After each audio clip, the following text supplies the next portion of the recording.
मुख्यमंत्री पुष्कर सिंह धामी ने आज विंटर कार्निवल का विधिवत उद्घाटन किया। इस मौके पर सर्वे मैदान से झांकियां निकाली गई, जो घंटाघर माल रोड होते हुए लाइब्रेरी पहुंची, जहां पर मुख्यमंत्री द्वारा गुब्बारे उड़ाकर विंटर कार्निवल का विधिवत उद्घाटन किया। बताते चले कि विंटर कार्निवल 26 दिसंबर से 30 दिसंबर तक आयोजित किया जाएगा, जिसमें लोक कलाकारों के साथ ही बॉलीवुड के कलाकार भी अपनी प्रस्तुति देंगे। 2013 से आयोजित होने वाले इस कार्यक्रम का उद्देश्य पर्यटन को बढ़ावा देना है। इस अवसर पर मुख्यमंत्री पुष्कर सिंह धामी ने कहा कि विंटर कार्निवल से जहां पर्यटन को बढ़ावा मिलेगा, वहीं इसका सीधा असर प्रदेश के पर्यटन पर ही पड़ेगा और देश विदेश से पर्यटक आकर यहां की यादों को संजोकर अपने साथ ले जाएंगे। मुख्यमंत्री ने कहा कि सम्मेलन को मसूरी में आयोजित करने के लिए हुए पूरा प्रयास करेंगे। इस अवसर पर विंटर कार्निवल समिति के अध्यक्ष और जिलाधिकारी सोनिका सिंह ने बताया कि इस कार्यक्रम में देश विदेश से पर्यटक आकर कार्यक्रमों का आनंद लेंगे। उन्होंने बताया कि फूड फेस्टिवल के तहत पहाड़ी व्यंजनों को पर्यटकों के लिए परोसा जाएगा। साथ ही कार्यक्रम में विभिन्न कलाकार अपनी प्रस्तुति देंगे। उन्होंने कहा कि पर्यटन को बढ़ावा देने के लिए विंटर कार्निवल मील का पत्थर साबित होगा। विंटर कार्निवल में पहली बार सीआरपीएफ द्वारा स्टॉल लगाए गए हैं, जिसमें विभिन्न प्रकार की प्रदर्शनी लगाई गई है। इस अवसर पर सीएसपी के आईजी भानु प्रताप ने बताया कि सीआरपीएफ उत्तराखंड के विकास में भागीदार बनना चाहता है और शीघ्र ही उत्तराखंड में सीआरपीएफ की भर्तियां निकाली जाएंगी, जिसमें उत्तराखंड के जवानों को सीआरपीएफ में शामिल होने का अवसर दिया जाएगा।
क्या आने वाले दिनों में 4 दिन एक सेकेंड ना बस 8 अलग अलग तरह के प्रोग्राम रखे हैं। यहाँ पे हमने एडवेंचर के भी हैं, कल्चर के भी हैं, साइकिल राइड भी है और बहुत ही मिक्स तरह के प्रोग्राम हैं। लोकल जो लोग हैं उनके भी द्वारा परफॉर्मेंसेस हैं और जो बाहर से आने वाले हैं उनकी भी हैं।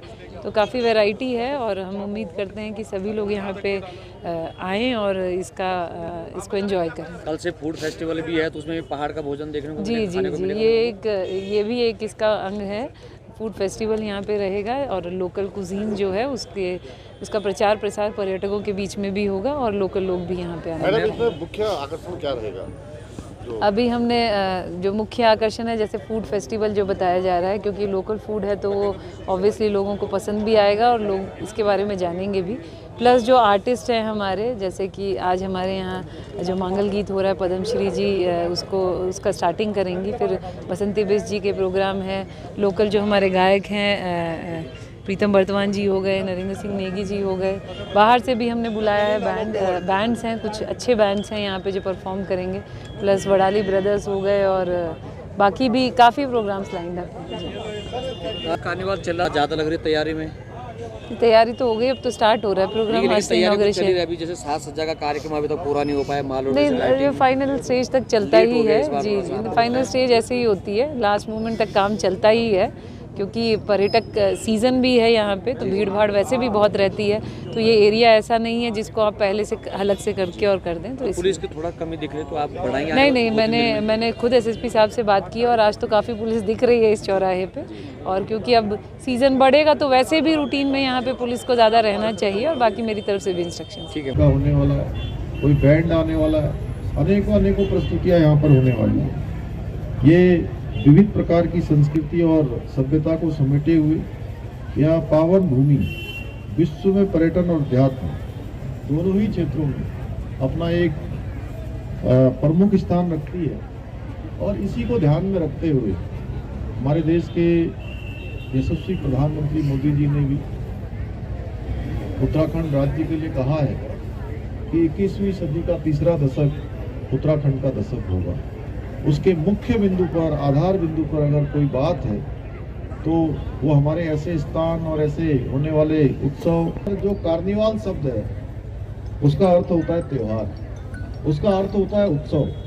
ये उत्सव मनाने के लिए हम सब एकत्र हुए हैं। अर्थात यह कार्यक्रम जो भगवान सूर्य समस्त सृष्टि को जलाते हैं, जिनके आने से दुनिया के समस्त कार्य प्रारंभ होते हैं। अगर एक दिन भी भगवान सूर्य ना आए या थोड़ा लेट हो जाए तो चले जाते हैं। जैसे ही भगवान सूर्य सवेरे उदय होते हैं तो देखिए आप, बाजार खुल जाती है, मंदिरों में घंटे बजने लगते हैं, घड़ियाल बजने लगते हैं, पूजा होने शुरू हो जाती है, हमारे कारखाने चलने लगते हैं, सड़कों पर मोटर गाड़ियां चलने लगती है। सारे काम सूर्य के आने से होते हैं। और शाम उस निरंतरता के साथ करते रहिए, अनुशासन के साथ करते रहिए। और उसके चूंकि जो जीवन में आपने संकल्प लिया है, जीवन में जो आपने लक्ष्य लिया है, उसको प्राप्त करने के लिए लगातार आगे बढ़ते रहिए। हम सब उत्तराखंड के लोगों ने भी जो लक्ष्य लिया है विकल्प रहित संकल्प का, समस्त उत्तराखंड के लिए हम उस लक्ष्य को प्राप्त करने के लिए आगे बढ़ेंगे।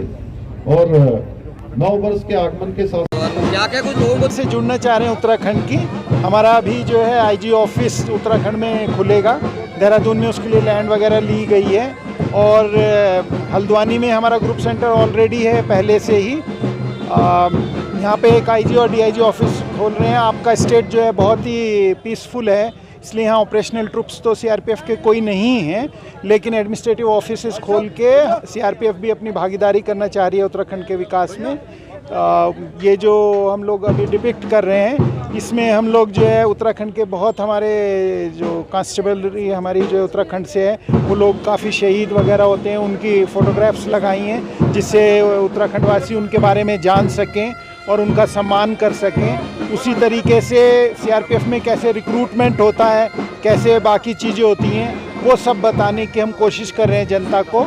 और उत्तराखंड में जो है सेकंड लार्जेस्ट स्टेट है जिससे पैरामिलिट्री फोर्सेस में लोग हैं, तो हम लोग पहले ही उनके ऋणी हैं, तो किसी तरीके से उनका रण उतारने का कोशिश कर रहे हैं और हर साल लगाने का कोशिश ये करेंगे।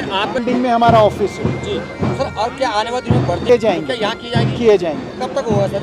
वो जल्दी से जल्दी होगा। आपका मैसेज उत्तराखंड आने वाले दिनों में यहाँ पे भर्ती केंद्र खोल जाएंगे, युवाओं को रोजगार के लिए भी अवसर पक्का उत्तराखंड के में भर्ती केंद्र होंगे। हल्द्वानी में हमारे ऑलरेडी भर्ती होती है जो है, और रामपुर भी उत्तराखंड के ही अंडर में आता है, जो वैसे जोग्राफिकली यूपी में पड़ता है, पर हमने उसको जो है उत्तराखंड के अंडर में किया गया है सीआरपीएफ में, और वहाँ भी भर्ती होती है। तो वहाँ भी उत्तराखंड के लोग जो हैं डिस्ट्रिक्ट वाइज बांटा जाता है भर्ती को, तो उस तरह से वो भर्ती हो सकते हैं। तो सर माल रोड में जो आपने अभी एग्जीबिशन लगा रखी है, तो उससे क्या मैसेज दे रहा है, क्या कुछ खास है इसमें? उसमें खास ये मैंने जैसे बताया कि उसमें शहीदों की हमने जो है डिपिक्ट किया है, जो सीआरपीएफ के लोग शहीद हुए हैं और वो उत्तराखंड को बिलोंग करते थे।